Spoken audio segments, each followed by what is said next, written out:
감독님이 오셔서 영화 두 편을 이렇게 상영을 해주셨습니다. 지금도 제가 기억하는 영화인데 예수님의 생애와 유관순 열사에 관한 일대기의 그 영화였죠. 그래서 그때가 아마 여름이었던 것 같아요. 그래서 이 마을에 큰 넓은 공터가 있고 거기에 이제 마을 분들이 다 이제 모여가지고 뭐 그때는 뭐 아마 TV가 뭐 한두 가정 마을에 한두 가정 있었던 그런 때였고 뭐 그때는 뭐 어릴 때라 영화라는 영화는 구경을 해본 적이 없었던 때거든요. 갓난 아기 때인 것 같아요. 아마 초등학교 1학년 때 정도. 근데 이제 그 공터에 이 담벼락이 있는 거예요. 담벼락이 좀 높았던 것 같아요.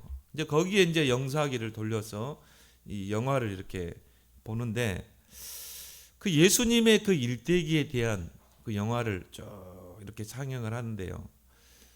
지금도 제가 생생하게 기억되는 부분이 예수님이 그 십자가를 지시고 이 골고다 언덕길을 쭉 올라가시는데 사람들이 막 예수님에게 욕을 하고 또 예수님에게 막 이 가지를 가지고 나무 가지를 가지고 뭐 때리고 또 어떤 사람은 예수님 발로 차기도 하고 예수님이 십자가를 지고 가다가 넘어지시고 또 다시 그 무거운 십자가를 지고 또 언덕길을 올라가시는데 어떤 사람은 막 침을 뱉기도 하고 그리고 이제 골고다 언덕에서 예수님을 이제 손과 발에 못을 박는 것입니다. 근데 이 못을 박는데 그 예수님이 그걸 굉장히 고통스러워하면서요. 그러면서 이 십자가가 이제 세워지고 그리고 머리에는 가시관을 쓰시고 그런 이 장면을 제가 이렇게 보게 된 거예요. 지금도 그 기억이 생생하거든요. 그러면서 제가 느끼는 게, 야, 저 예수님은 너무 불쌍하다. 정말 내가 이 힘이 있다면 저 예수님을 저 십자가에서 건져낼 건데 너무 불쌍한 거예요. 그 예수님이 옆구리에 창이 찔리셔가지고 막 물과 피를 다 쏟으시고 마지막 다 죽으시는 그 장면을 보는데요. 막 그 어린 갓난아기 때인데 어린 아이 때인데요. 막 눈물이 나더라고요. 뭐 다른 분들 다 우는 분도 많았고요. 근데 그 영화 한 편이 그만큼 효과가 있는 거예요. 많은 분들이 그때 교회를 가게 됐거든요. 그리고 저는 어린 마음에 그냥 불쌍하다. 왜 저렇게 그 고난을 당하셔야 되는가? 로마 군병들이 너무 미운 거 있죠. 왜 죄 없는 분을 저렇게 십자가에 못 박고 그리고 저렇게 죽여야 되는가? 그 왜라는 그 질문이 그때 저에게 있었던 것 같아요. 그래서 이제 교회 주일학교 선생님을 통해서 그 예수님께서 우리의 모든 죄를 다 담당하시고 십자가에 죽으셨다는 거예요. 근데 그 십자가의 복음이 저에게 얼마나 가슴에 와 닿았겠습니까? 그저 그냥 우리 죄를 위해 십자가에 고통당하신 예수님. 그리고 우리가 이 크리스마스 전날 밤에 뭐 성극을 하잖아요. 그 성극을 준비할 때 보통 예수님의 그 일대기에 대해서 특히나 예수님이 그 십자가에 못 박히는 그 장면을 막 리얼하게 막 그 준비하고 그러잖아요.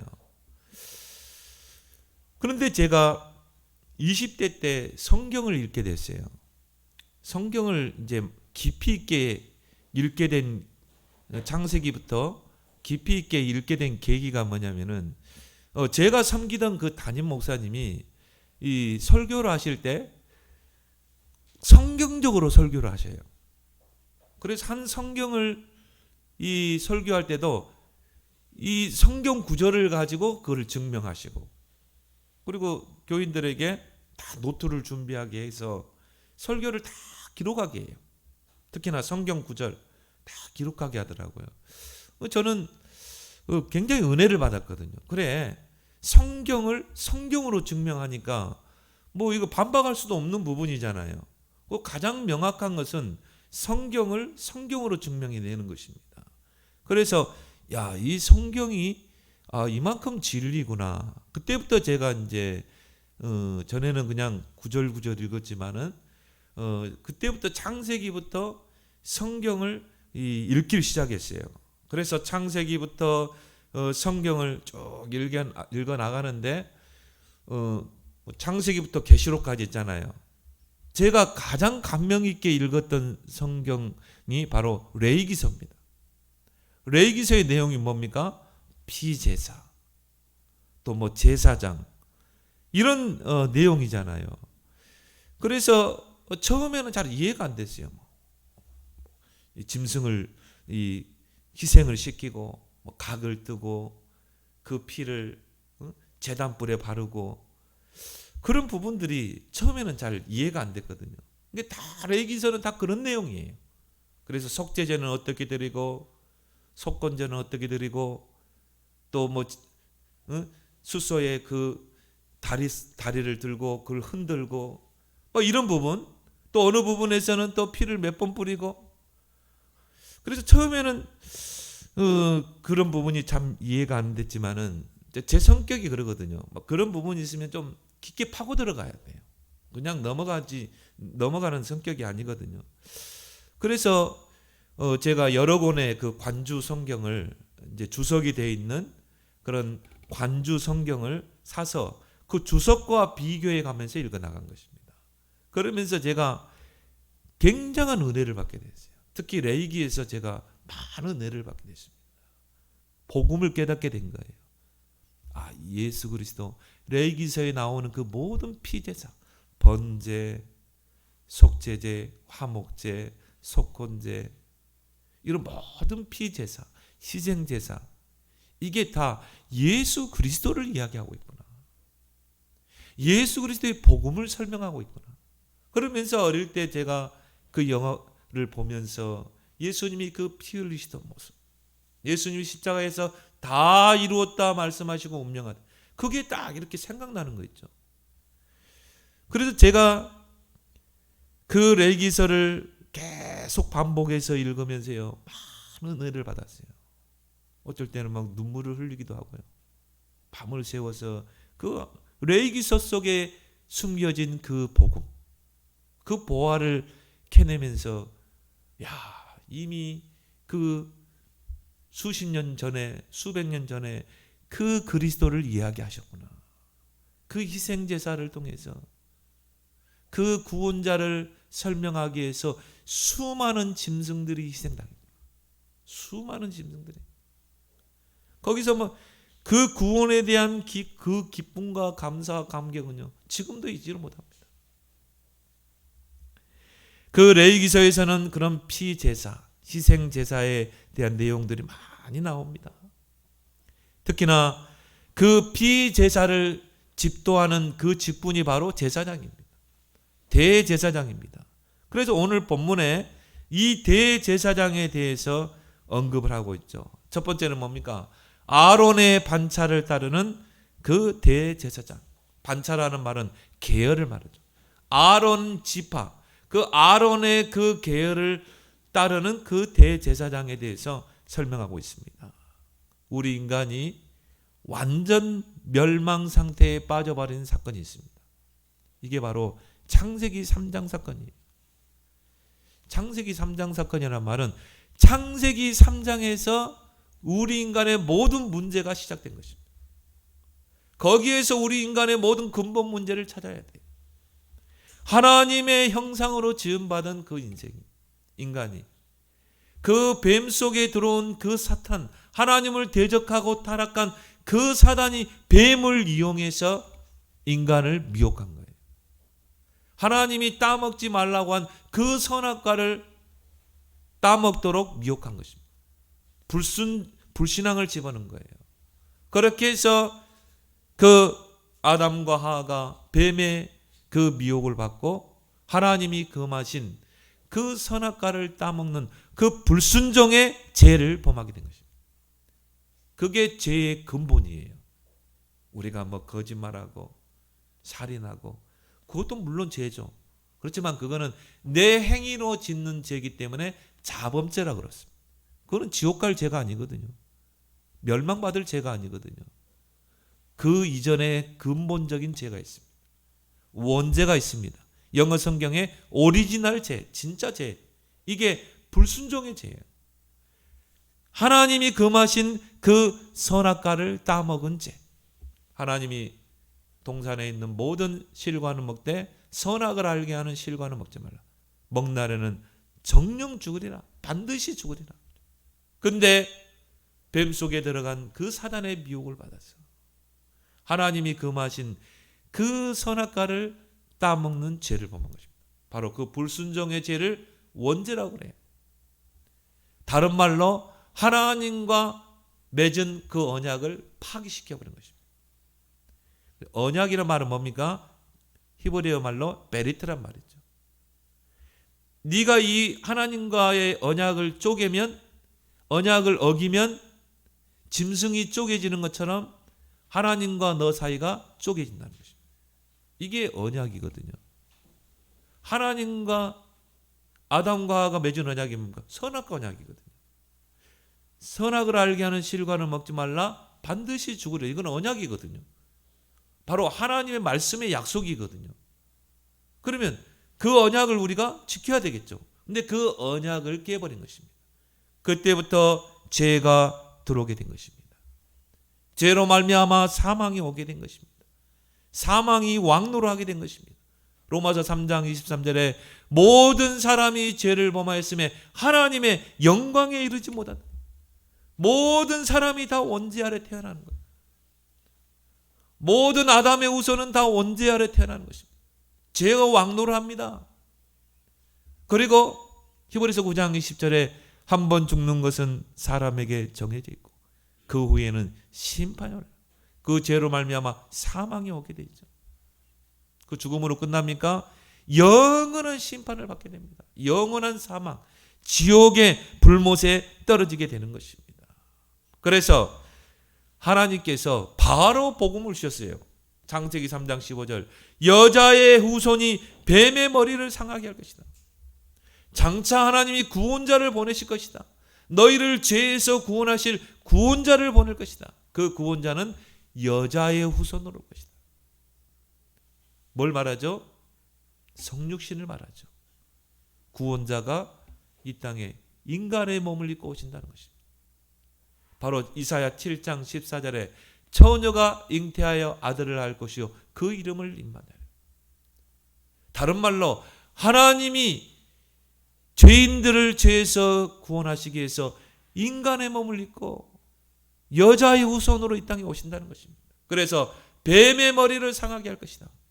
모든 문제의 원인자 사탄의 권세를 깨뜨리고 우리를 죄에서 구원해 내겠다는 것입니다.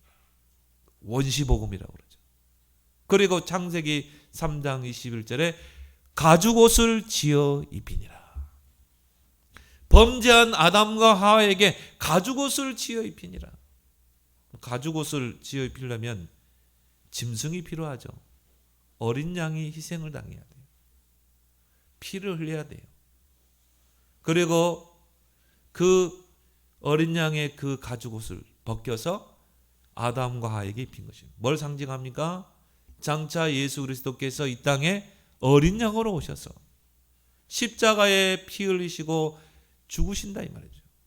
그 피로 우리가 제사함을 받게 되고 의의 옷, 구원의 옷을 입게 된다는 것을 설명하신 것입니다. 그때부터 하나님이 피 제사를 제정하신 거예요. 그리스도가 오시기 전까지 피 제사를 제정하신 것입니다. 그 피 제사를 드리면서 구원자를 앙망하는 것입니다. 그 피 제사를 드리면서 그리스도를 대망하는 것입니다. 그 피 제사를 집도하는 제사장 제도를 그때부터 세운 것입니다. 그래서 구약의 제사장과 대제사장직은 아무나 수행하지 못해요. 레위 지파에게만 그 제사장직을 수행하도록 하셨어요. 그 레위 지파의 대표적인 인물이 모세와 아론이죠. 아론은 모세의 형이죠. 그래서 그 모세와 아론이 바로 레위 지파인데 모세는 여호와의 대리인이에요. 그리고 이스라엘 백성의 지도자입니다. 그래서 그 제사장의 그 직분이 그 모세의 형 아론에게 돌아간 것입니다. 그래서 아론과 그 후손들이 그 제사장직을 수행하게 하신 것입니다.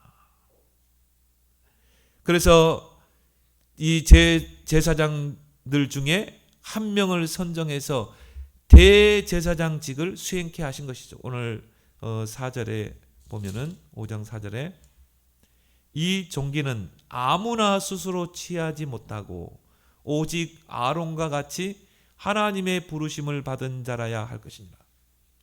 아론과 그 후손들이 제사장의 그 직을 하고요.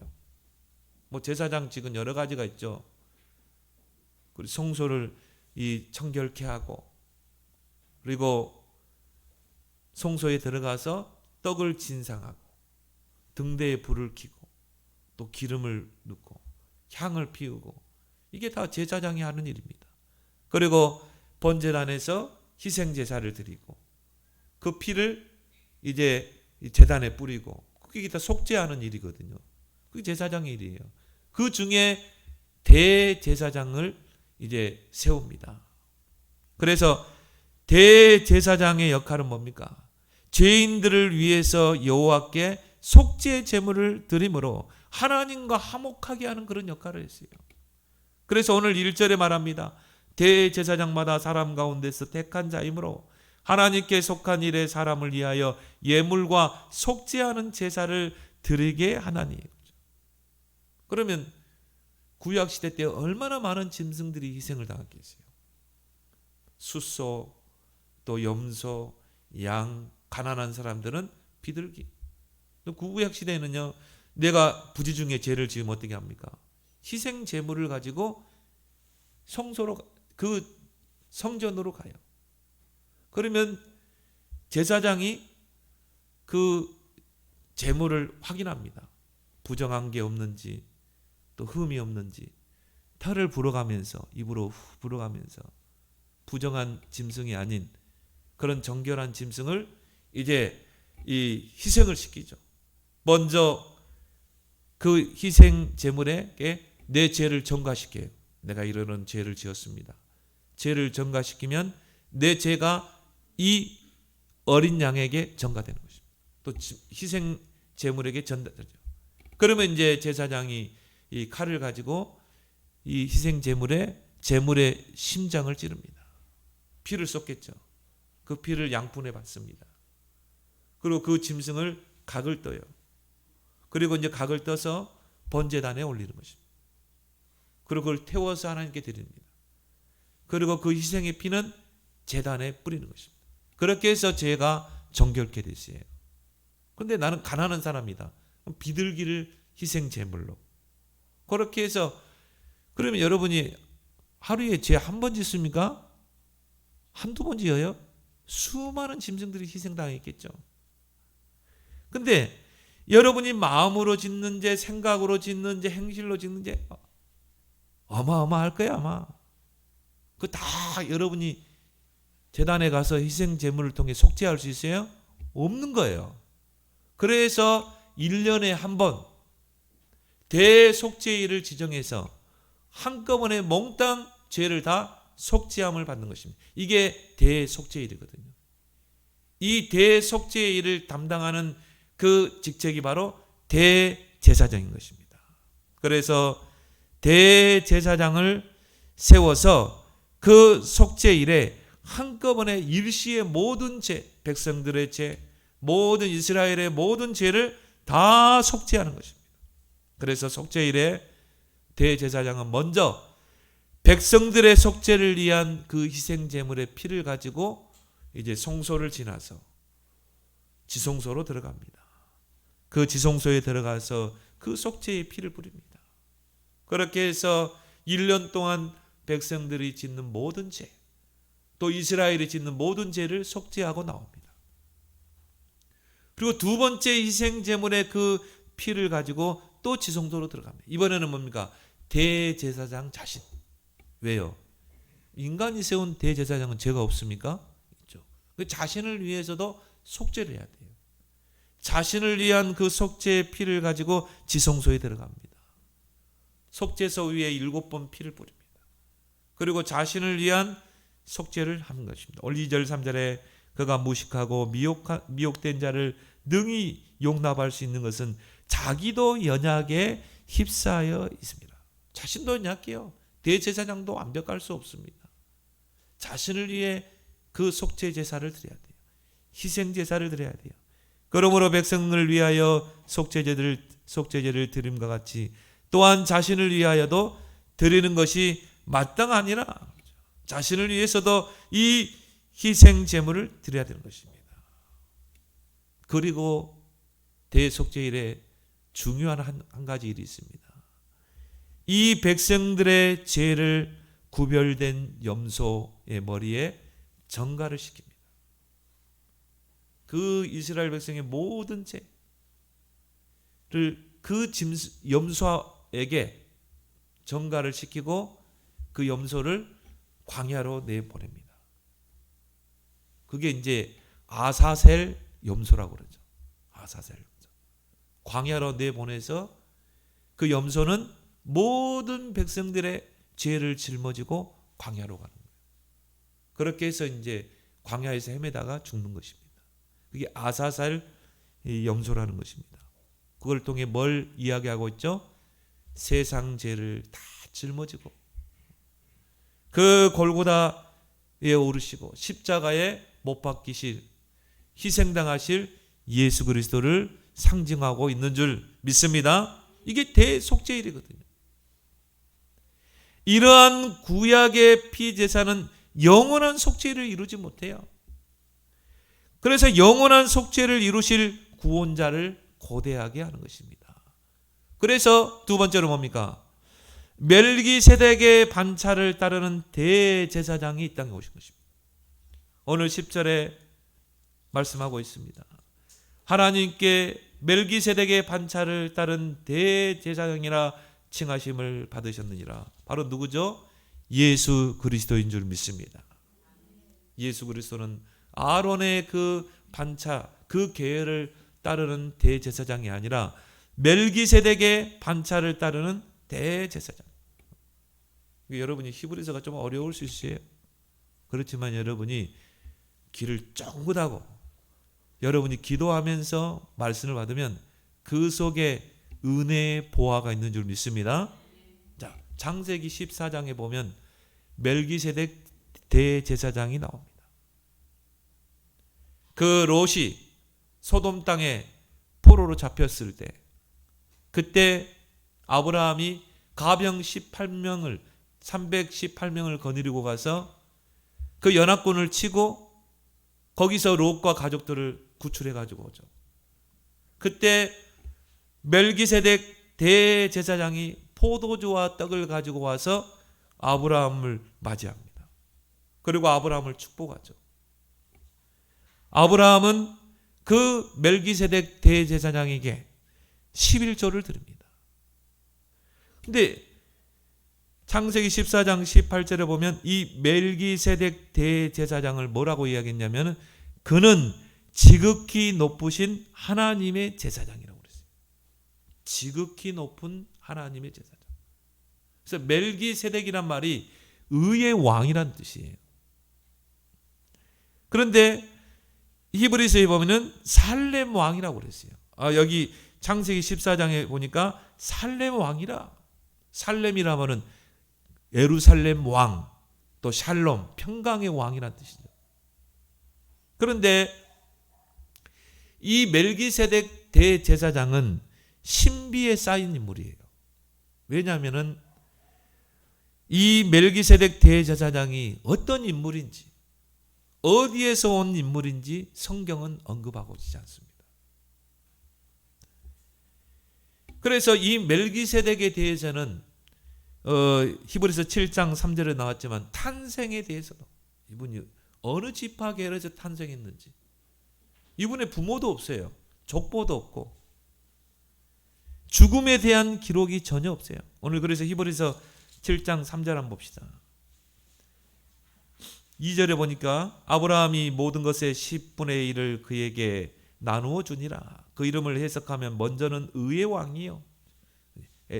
멜기세덱이란 말이 의의 왕이란 뜻이거든요. 그 다음은 살렘 왕이니, 예루살렘 왕이니, 곧 샬롬 평강의 왕이요. 아버지도 없고 어머니도 없고 족보도 없고 시작한 날도 없고 생명의 끝도 없고. 근데 중요한 말을 했죠.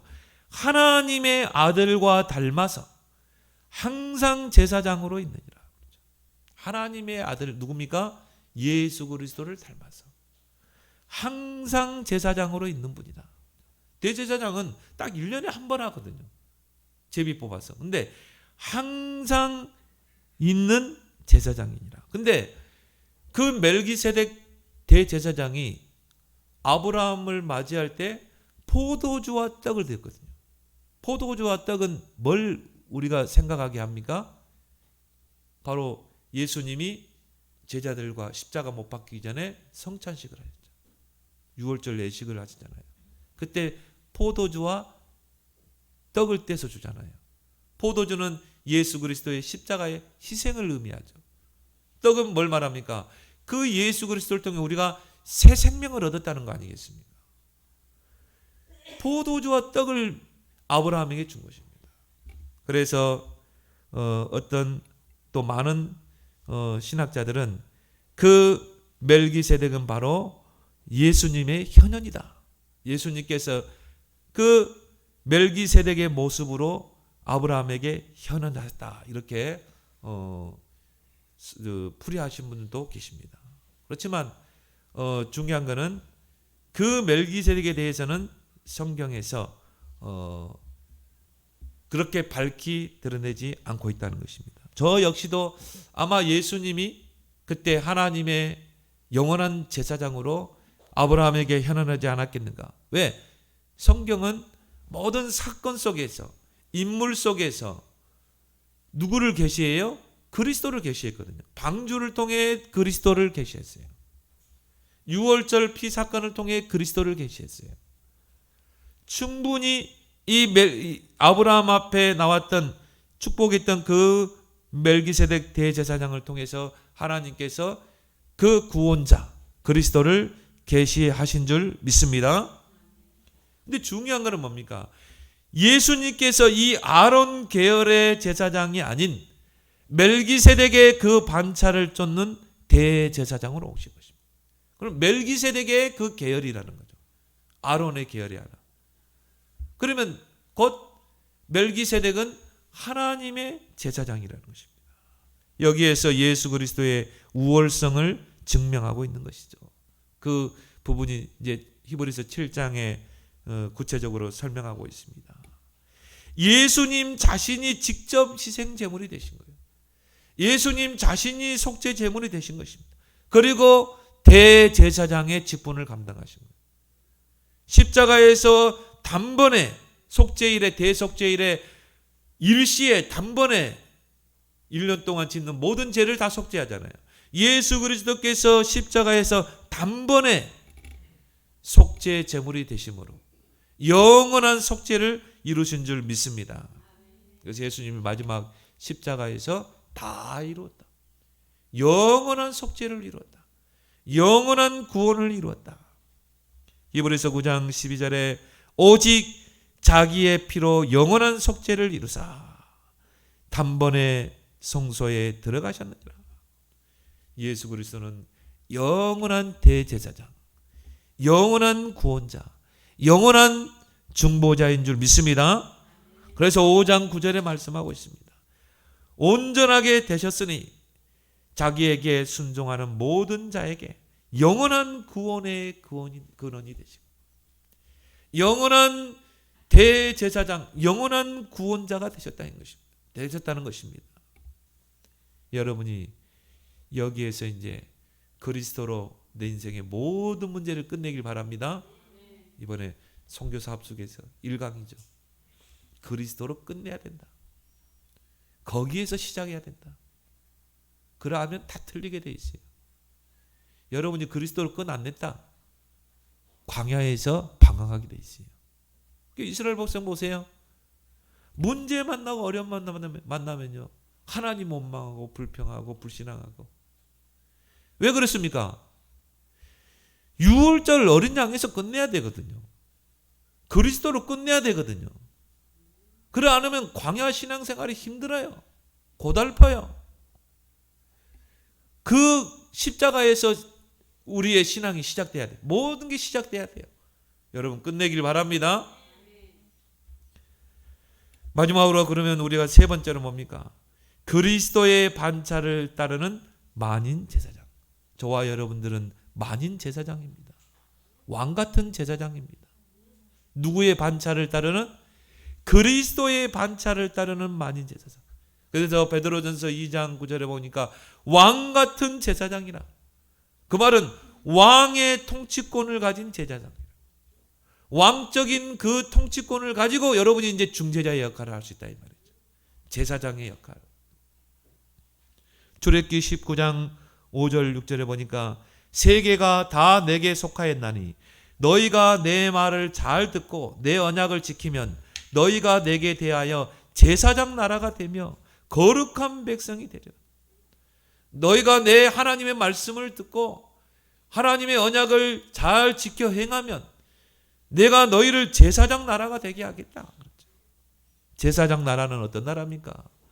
하나님과 모든 사이의 중재자 역할을 하는 그런 나라로 하나님이 세우겠다는 약속인 것입니다. 이스라엘이 모든 나라로 하여금 하나님께로 나오게 하고 또한 그들에게 하나님의 은혜를 입게 하는 그런 중보자의 역할을 하나님이 하게 하겠다는 거예요. 그런 위치에 서게 하겠다는 약속인 것입니다. 그래서 이 제사장 나라라는 그 번역이 70인역에서는 왕 같은 제사장 직위로 이렇게 변했어요. 이스라엘 백성이 하나님의 말씀을 듣고 그 언약에 순종하면 왕 같은 제사장 직 나라가 되게 하겠다는 것입니다. 뭘 말합니까? 왕처럼 모든 나라를 다스리는 위치에서 그만 강대국이 되게 해서 중보의 역할을 하게 하겠다는 것입니다. 이스라엘을 통해서 이방 나라가 하나님께로 돌아오게 하겠다는 것입니다. 곧 이스라엘이 번영하여 모든 나라를 다스리는 위치에 올라서 하나님의 영광이 이스라엘을 통해서 모든 나라에 계시되고 또한 모든 나라가 이스라엘을 통해서 하나님의 영광을 받게 하겠다는 것이죠. 그런데 이스라엘 백성은 어떻게 했어요? 그 언약을 버려버린 것이죠. 선민사상에 빠진 거죠. 잘못된 메시아가 우리 민족만 하나님이 택한 민족, 저 이방인들은 하나님의 택함에서 제외된 민족, 저 메시아는 우리 이스라엘만의 메시아, 그리고 저 이방 나라는 멸망받을 민족. 그리고 결국 이 왕 같은 제사장직, 이 축복을 다 놓쳐버린 거예요. 그렇게 해서 철저하게 노예가 되고 포로가 되고 속국이 된 것입니다. 유랑민족이 된 것입니다. 여러분들이 정말 이 대한민국을 놓고 기도해야 돼요. 저는 애국가를 이렇게 보면서요. 어떤 교회에서는 애국가를 부르더라고요. 나는 참 괜찮다고 봐요. 애국가의 가사 중에 하나님이 보호하사 우리나라 만세. 한은임이 아니에요. 원래 가사는 하나님이 보호하사. 우리 대한민국은 하나님이 보호하는 나라. 하나님이 열방의 강국으로 세워서 제사장 나라를 제사장직의 사명을 감당하게 하는 그런 나라로 하나님 세워주옵소서. 그런 의미로 태국 이 애국가 가사가 쓰여졌다니까요. 여러분이 부르는 그 애국가 속에는요 복음이 스며들어 있습니다. 제사장의 사명이 들어있어요. 하나님은 그 애국가의 그 가사처럼 이 대한민국을 강국으로 세워서 왕과 같이 강국으로 세워 통치하는 그 나라로, 그리고 중보자의 역할을 감당하는 제사장 나라로 세우실 줄 믿습니다. 기도해야 돼요. 윤석열 당선인 이제 조금 있으면 대통령 선서를 하게 되겠죠. 그리고 이제 대통령직을 감당하겠죠. 기도해야 됩니다. 대통령과 그 밑에 장관들이 정말 이 나라를 하나님이 통치하는 나라, 또 왕 같은 제사장직의 이 사명을 감당하는 이 나라로 하나님 세우게 해달라고. 하나님이 이 나라를 앞으로 통일 시대를 통해 강국으로 세울 겁니다. 그리고 제사장직 사명을 감당하는 나라로 세우실 줄 믿습니다. 그걸 위해서 기도해야 돼요. 나라를 위해서 기도해야 될 사명이 있습니다. 가정도 마찬가지입니다. 정말 우리 가정이 왕 같은 제사장직의 사명을 감당하는 하나님 그런 가문이 되게 해주옵소서. 그런 가정이 되게 해주옵소서. 올 가정을 다를 통해서 여러분이 진짜 기도해야 돼요. 출애굽기 19장 5절 6절 붙잡고 기도해야 돼요. 하나님이 아브라함을 부르시죠. 창세기 12장에. 그 아브라함을 부르시고 언약을 주십니다. 너는 본토 친척 아비 집을 떠나 내가 네게 지시할 땅으로 가라. 그 언약을 붙잡으라는 것이죠. 그러면 내가 너로 큰 민족을 이루겠다. 내게 복을 주어 내 이름을 창대하게 하겠다. 그리고 너는 복의 근원이 될지라 그랬죠. 여러분이 하나님의 언약을 붙잡고 그 언약을 순종하게 되면 하나님이 여러분을 큰 민족을 이루십니다. 왜요? 왕과 같은 통치권을 가져야 되거든요. 저는 강대국에 대해서 전쟁이라 일으키고 약소국을 침탈하고 그런 강대국이 아니라 복음 가진 강대국, 복음 가진 큰 가문, 그렇게 해서 제사장직을 감당하는 그런 가문. 그래서 너는 복의 근원이 될지라, 너는 복의 뿌리가 될 거라 이 말 아니겠습니까? 그 아브라함의 가문을 왕 같은 제사장 가문으로 세우겠다는 약속이죠. 너를 축복하는 자를 축복하고 너를 저주하는 자를 저주하겠다. 어마어마한 축복을 줬거든요. 오울은 여러분 가정의 달입니다. 가정을 위해서 기도해야 됩니다. 가정 제도는 하나님이 세우셨어요. 그래서 하나님은 가정을 통해 생육, 번성, 충만, 정복, 다스리기를 원하십니다. 그 가문을 왕 같은 제사장으로 세워서 그 가문을 통해 정말 통치권자의 권세를 가지고 그 가문을 통해 중재자의 역할을 하고 이 복음이 땅끝까지 237 나라로 증거되기를 원합니다. 그래서 전에 그 아브라함 카이퍼 가문 매튜 헨리인가요? 그 가문을 비교했잖아요. 어릴 때부터 같은 고향에서 같이 학교를 다녔다는 거예요. 근데 매튜 헨리인가 이 가문은 뭡니까? 다 하나님 무신론자, 하나님 부인하고. 그 가문들 보세요. 감옥에 가고 살인자 나오고 알코올 중독자, 정신병원에 수용되고. 아브라함 카이퍼 가문 어떻게 있어요? 하나님 섬기는 가문, 하나님 제일주의로 사는 가문. 하나님 어떻게 했습니까? 그 가문을 통해 서밋들이 일어난 겁니다. 변호사, 판사, 대통령 나오고 총리 나오고 교수들이 나오고 박사들이 나오고. 그 비교한 걸 전에 책에 기사에 나왔더라니까요. 보세요. 한 가문은 정말 저주받은 가문이 되고 한 가문은 하나님 섬기는 가문, 왕 같은 제사장직의 그 축복을 감당하는 가문, 서밋의 가문으로 하나님이 세우잖아요. 여러분이 그 언약의 시조가 되길 바랍니다. 그 아브라함에게 주신 축복이 뭡니까? 언약적이고 근원적이고 대표적이고 기념비적이고 불가항력적인 축복을 줬잖아요. 내가 너를 통해 천하 만민이 복을 얻게 할 것이다. 너는 복의 근원이 될지라. 너를 통해 천하 만민이 복을 얻게 할 것이다. 그렇죠? 네 씨로 말미암아. 그렇죠? 기념비적인 축복이죠. 능히 당할 자가 없게 하겠다. 불가항력적인 축복. 이런 축복을 여러분이 놓고 기도하길 바랍니다. 특히나 오늘은 어버이 주일입니다. 우리 여기 렘넌트들이 있습니다. 부모님의 그 은혜를 여러분이 감사해야 돼요. 이 땅에서 여러분이 잘되고 장수하는 축복입니다. 약속 있는 첫 계명입니다. 네 부모를 주 안에서 공경하라. 여러분이 부모님 공경하는 건 다른 거 없어요. 믿음 생활 잘하는 거. 여러분이 예배 생활에 승리하는 거. 여러분 믿음 안에 세워지는 거. 그렇죠? 그 이제 우리 유일이가 어제는 봉투에다가 이렇게 편지를 써가지고 어제 이제 늦게 들어갔는데 이렇게 딱 2개를 해놨더라고요. 그래서 야, 그냥 어버이날이라고 편지를 썼네. 그래서 엽서를 넣어보니까는 이 돈이 들어있는 거 있죠. 돈이. 그래서 엄마 3만 원, 아빠 3만 원 넣어놨어요. 야, 네가 뭔 돈 있었는데? 이제 교인들이 주는 용돈, 또 엄마가 주는 용돈, 그걸 다 모았어요. 그래가지고는요, 어버이날에 엄마 아빠 용돈 딱 드리고, 어머니 엄마 아빠 건강하시라고, 키워줘서 감사하다고. 이렇게 눈물이 휙 돌아가더라고요. 그래서 야, 그래 참 뭐 너무 감사하기도 하고요. 이제 아들 잘 키웠구나. 뭐 그런 이 뿌듯함도 생기고. 여러분, 부모님은 다른 거 아니에요.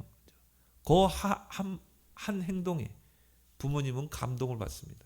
여러분, 안 하신 분들은 꼭 하길 바랍니다. 오늘이 뭔 날이에요? 어버이주일이에요. 어버이주일. 우리 가문과 우리 후대가 왕같은 통치권을 가지고 237 나라의 그 복음의 중보 역할을 감당하는 가문이 되게 하옵소서.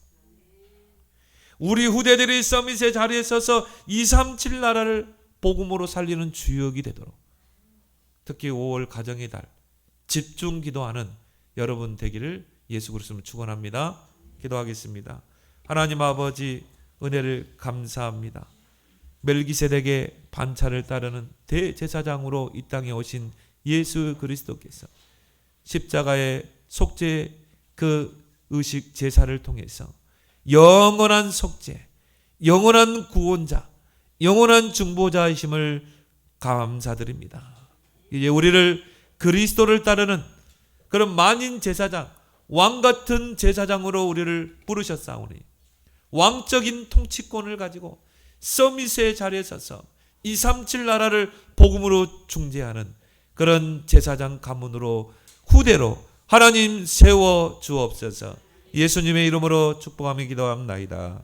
아멘.